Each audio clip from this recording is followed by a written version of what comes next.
Hi, Chad the voiceover guy here. Today I'm going to do an impression of Optimus Prime.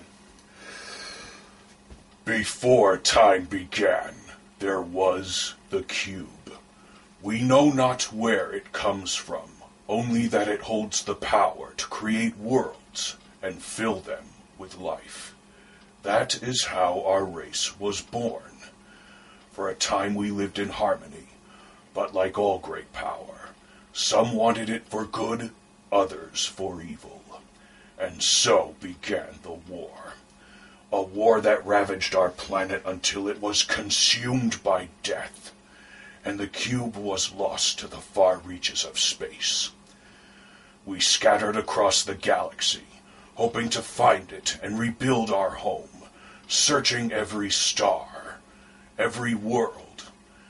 And just when all hope seemed lost, message of a new discovery drew us to an unknown planet called Earth. But we were already too late.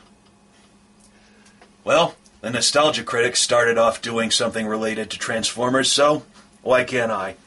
Anyway, more impressions are coming. That I promise.